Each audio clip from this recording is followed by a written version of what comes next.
अस्सलामुअलैकुम viewers, welcome back my YouTube channel Ayza विली short blog. आज की जी इस वीडियो में मैं आपके साथ समर के लिहाज से बहुत ही खूबसूरत सी फ़्रॉक और साथ में 2 ईयर बेबी गर्ल के लिए अफ़गानी शलवार बनाना सिखाऊंगी। वीडियो को आपने स्किप नहीं करना, एंड तक देखना है। फैब्रिक को जी मैंने पहले से ही लग करके रख लिया ताकि टाइम वेस्ट ना हो। ये जी हमने फ्रंट और बैक के घेर के लिए 2 पीस लिए हैं। इस फैब्रिक की जी हमारे पास चौड़ाई 21 इंच और लंबाई 10 इंच है।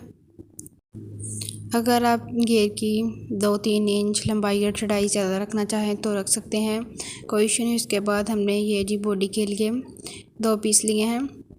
इस पीस की हमारे पास चौड़ाई देखें 14.5 इंच और लंबाई 7.5 इंच है।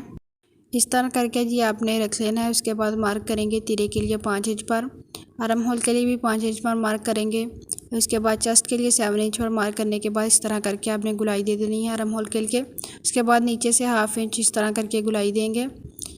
ये देखें, इस तरह करके आपने कटिंग कर देनी है और 1/2 इंच आपने ऊपर से शोल्डर की कटिंग करनी है। ये देखें, इस तरह करके इसकी कटिंग करनी है और नीचे से भी आपने 1/2 इंच जो मार्क किया है, ये देखें इस तरह करके इसकी कटिंग कर देनी है। स्लीव के लिए जी हमने ये फैब्रिक है जिसकी लंबाई 6.5 इंच और चौड़ाई 14 इंच है। इस तरह करके आपने इसे रख लेना है। फैब्रिक की जी खुली साइड की तरफ आपने 1.5 इंच पर ये देखें इस तरह मार्क कर लेना है और हल्की सी गुलाई दे देनी है। इस तरह करने के बाद आपने इसकी कटिंग कर देनी है और यहाँ पर जी हम इलास्टिक ऐड करेंगे। फ़्रॉक की जी तकरीबन कटिंग मुकम्मल हो चुकी है। अब कर लेते हैं अफ़गानी शलवार की कटिंग। अफ़गानी शलवार की कटिंग करने के लिए आपने जिस साइज़ की शलवार बनानी है उससे आपने कटिंग करते वक्त इस शलवार को 1 इंच कम रखना है, क्योंकि 1.5 इंच हम इसके नीचे चौड़ी पट्टी लगाएंगे। शलवार बनाने के लिए जी हमने 17 इंच चौड़ा और 17 इंच ही लंबा पीस लिया है। देखें, इस तरह करके आपने पीस ले लेना। इसे इस तरह फोल्ड करने के बाद यहाँ से इसकी हल्की सी कटिंग करनी है। ये मैंने पहले ही कटिंग कर ली है। ये देखें, इस तरह करके हल्की सी कटिंग करनी है, ज़्यादा आपने कटिंग नहीं करनी। जितनी चुनट्स आएंगी उतनी खूबसूरत आपकी अफ़गानी शलवार बनेगी। उसके बाद 1.5 इंच आपने इलास्टिक के लिए देखें इस तरह छोड़ने के बाद उसके बाद क्राउच लाइन के लिए 8 या 8.5 इंच पर ये देखें इस तरह मार्क करने के बाद फिर आपने यहाँ से इसकी कटिंग करनी है और यहाँ पर जी हम चुनट्स देकर पट्टी को अटैच करेंगे। शलवार को जी हमने सिंपल तरीके के साथ स्टिच करने के बाद ये देखें इस तरह करके इलास्टिक के लिए स्टिच कर लिया है और थोड़ी सी जगह से इसे स्टिच नहीं किया क्योंकि इसके अंदर हम इलास्टिक ऐड करेंगे। पहले क्राउच लाइन को स्टिच किया है, फिर इलास्टिक के लिए स्टिच किया है और उसके बाद ये देखें इस तरह करके हमने चुनट्स दे ली हैं। शलवार के नीचे जी हम ये पट्टियाँ स्टिच करेंगे। इस तरह करके हमने ये 2 पट्टियाँ तैयार की हैं। खोलने के बाद जी पट्टी की चौड़ाई हमारे पास 4 इंच और लंबाई 9 इंच रखी है हमने और दोनों तरफ से इसे 1/2 इंच अंदर की तरफ फोल्ड करने के बाद अगेन फोल्ड करने के बाद अच्छी तरह आयरन कर लिया है। शलवार की जी सीधी साइड नीचे की तरफ और उल्टी साइड ऊपर की तरफ ये देखें इस तरह करके आपने रख लेनी है और इस पट्टी को इस तरह करके आपने खोलना है और इस पट्टी की सीधी साइड को ये देखें इस तरह करके सीधी साइड को आपने नीचे की तरफ रखना है। ये पट्टी की सीधी साइड है और ऊपर की तरफ उल्टी साइड है। इस तरह रखने के बाद ये देखें इस तरह करके आपने इसे स्टिच कर लेना है।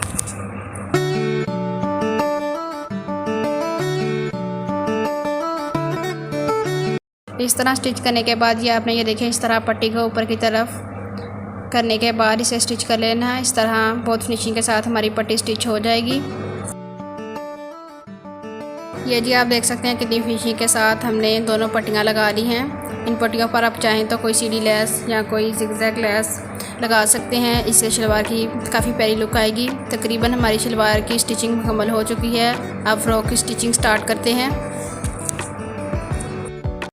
स्लीव में जी इलास्टिक ऐड करने के लिए ये देखें इस तरह करके हमने ब्रेक साइज से स्टिच कर लिया है। दोनों स्लीव को आपने इसी तरह करके स्टिच कर लेना है और इसके अंदर जो हम इलास्टिक ऐड करेंगे उसकी लंबाई हमने 9 इंच रखी है। 9 इंच लंबी आपने इलास्टिक लेनी है और इसके अंदर किसी सेफ्टी पिन की मदद से ऐड कर देनी है। उसके बाद जी हमने ये देखें घेर को चुनट्स दे ली हैं और नीचे लेस भी स्टिच कर ली है। इसी तरह करके आपने भी घेर को तैयार कर लेना है।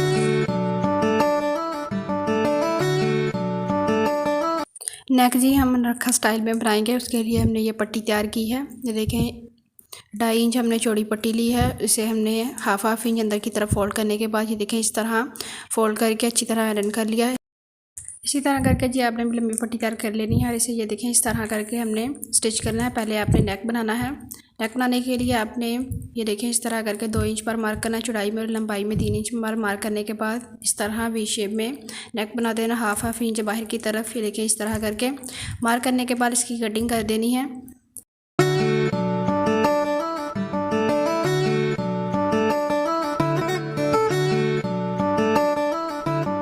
ये जी हमने बटन टेक तैयार कर ली है। ये देखें इस तरह करके आपने बटन टेक बना लेनी है और ये नेक भी फ्रंट के लिए हमने तैयार कर लिया है। इस तरह तैयार करने के बाद आपने इस पट्टी को ये देखें इस तरह रखने के बाद इतना कट कर लेना है। ये देखें फिर आपने ये लंबी पट्टी इसके ऊपर स्टिच करनी है। ये रखा स्टाइल भी हमारा नेक बन जाएगा। ये देखें इस तरह पहले आपने जो छोटी पट्टी हमने कट की है उसे स्टिच करना है। फिर आपने दूसरी पट्टी को इसके ऊपर रख के फिर स्टिच करना है। इस तरह बहुत फिनिशिंग के साथ हमारी पट्टियाँ स्टिच होंगी।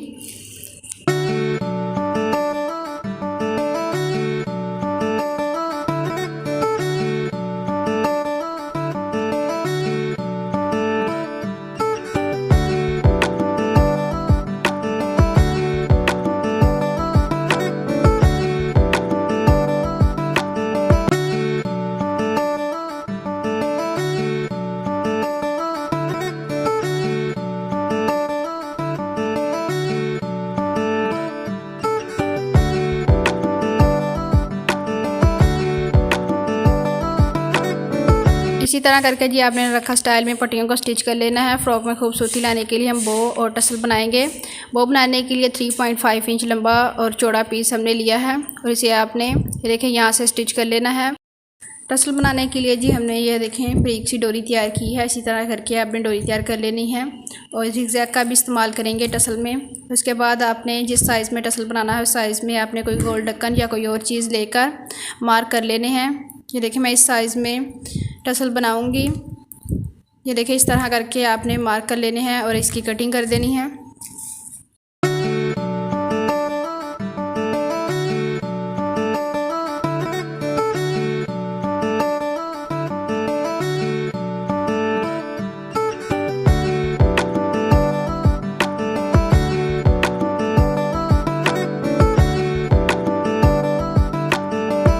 कटिंग करने के बाद जी आपने ये देखें इस तरह करके दरमियान से इसकी कटिंग कर देनी है। इसके 2 टसल बनेंगे। यहाँ से आपने इसे स्टिच कर लेना है और ये जी हमने स्टिच करने के बाद इसे सीधा कर लिया है और यहाँ पर हमने जिगजैग लैस लगा दी है। उसके बाद आपने डोरी को इसके अंदर ये देखें इस तरह रखना है और पक्का करके स्टिच कर देना है। टसल को जी स्टिच करने के बाद आपने इसे ये देखें सीधा कर लेना है। जो भी इसके अंदर रफ कपड़ा होगा उसकी आपने कटिंग कर देनी है। ये देखिए कितना खूबसूरत हमारा टसल बनकर तैयार है। इसी तरह करके दूसरा टसल भी आपने तैयार कर लेना है। बो के फैब्रिक को जी हमने स्टिच करने के बाद ये देखें अच्छी तरह आयरन कर लिया है। इस तरह करके आपने बो के फैब्रिक को रखना है और छोटे छोटे स्टिच लगाने हैं ताकि इसमें चुनट्स आ सकें और खूबसूरत सी बो बनकर तैयार हो जाए। इसी तरह करके जी आपने बो बना लेनी है। बो पर चाहें तो आप कोई बटन या स्टोन लगा सकते हैं। मैं बो पर बटन लगाऊंगी और बो के नीचे डोरी को रख के आपने स्टिच कर लेना है। ये है जी बेबी फ्रॉक की फाइनल लुक।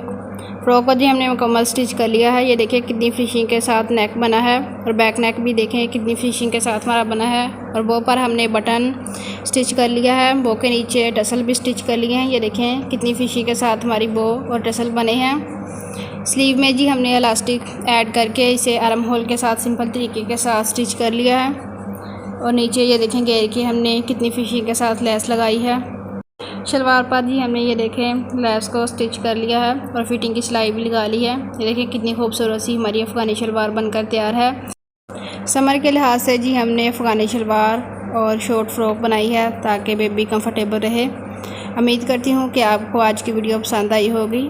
अगर आपको वीडियो पसंद आई हो तो लाइक कर दिया करें, शेयर कर दिया करें और एक प्यारा सा कमेंट कर दिया करें। अपनी दुआ में याद रखें। अगले व्लॉग तक अल्लाह हाफिज़।